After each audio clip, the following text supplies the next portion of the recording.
I had a show here, one of the first shows, with all my Cajun paintings. Then we came back about 15, 20 years later and had another show for something, black tie thing. And so this is our third time.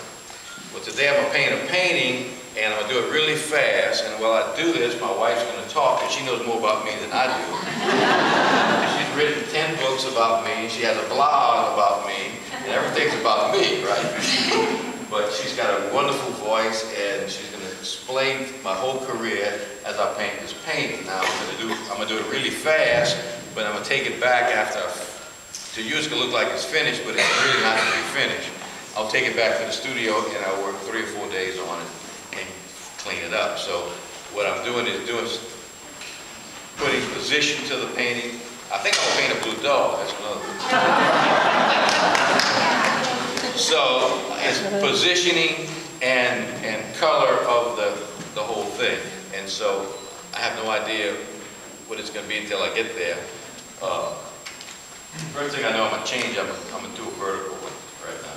Anyway, but I'll start, and it'll take about 35, 40 minutes, and it's about the time it takes her to talk all about me.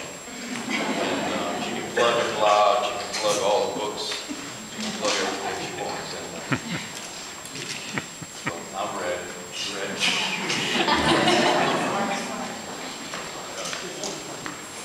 I would love to be able to speak without the mic, but I will use the mic if everyone can't hear me. Can you all hear me back there? It's okay? Okay, great. If at any time you can, just please don't be shy. This is extremely casual. Just raise your hand and say something, and I will move to the mic. No problem. Also, one of the reasons I don't want to use it is it's kind of tied down here, and I want to be able to walk around because I'm always going to be blocking somebody at some time. So this way, hopefully, you can see. And again, if I pause too long, just move me out of the way. Before we really get started on George's history, I wanted to say how pleased we are to be here in Alexandria, as George was saying, and especially pleased to be here in a room full of great masterworks from the New Orleans Museum of Art.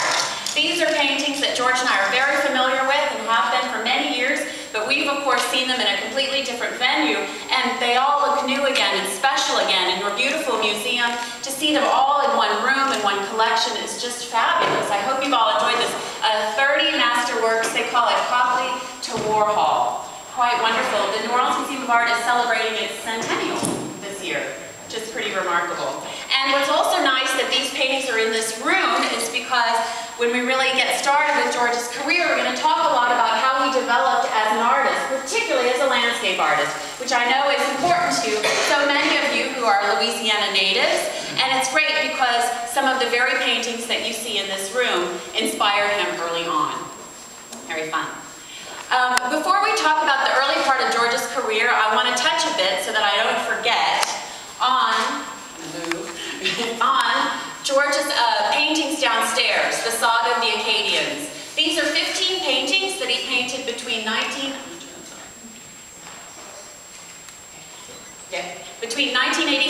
and 1989. What's interesting and what always fascinates people is that George was already well into the Blue Dog series by that time. A lot of people think that he started the Blue Dog and then he stopped painting the Cajuns. Actually, no. He started the Blue Dog in 1984. So the Saga was painted while he was doing the Blue Dog series. What's also interesting is you noticed that George's colors are brighter and brighter and brighter if you followed his career than they are in the earlier works. Well, that's because in the late 1980s, George contracted chemical hepatitis from the paint fumes. Very dangerous, particularly from the spray varnishes. When he was spraying his canvases, he was also spraying essentially his lungs with not enough ventilation.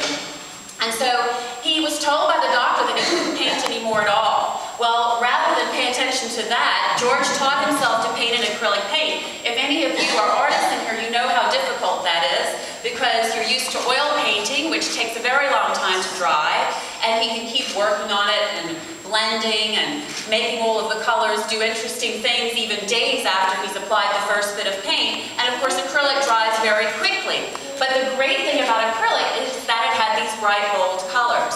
Well, this is important with regards to the Saga downstairs, because George has often said that it was the Saga of the Acadians the hard work that he did on that particular series that actually pushed him into his illness, because he worked literally round the clock to get this series finished. But it was very, very important to him, and really how significant I think that he shifted from the Cajun series with that series, with the story of his ancestors and his heritage. Quite special. The saga, I won't go through every painting because you can go through yourself, of course, and read about it on the wall, but basically it does start with the French leaving France in the 1600s and then settling in Nova Scotia in a little area called Grand Pre, and then with the British occupation in 1755 and the deportation of the Cajuns, and then eventually they are migrating down into South Louisiana, and of course George has a beautiful painting there of Evangeline, who is the symbol really of this Cajun saga, quite lovely. And then all the way up to today, he shows the Church of Grand Pre again, and also a very famous Louisiana politician and character, Dudley LeBlanc, who led the first official return to Nova Scotia in the 1950s, which is quite interesting. Dudley LeBlanc is the one who invented Hadacol. Some of you may be familiar. His daughter. His daughter. Oh, you're kidding. Where are you? There she Wonderful. is. You can tell us a lot better than I, I'm sure. So George always said, I don't know if this is true or not, that Dudley called it Hadacol because he had to call it something. Is that true? I'm glad to know that's true. So now we back up to how did George get started as an artist? Well, George was born and raised in New Iberia,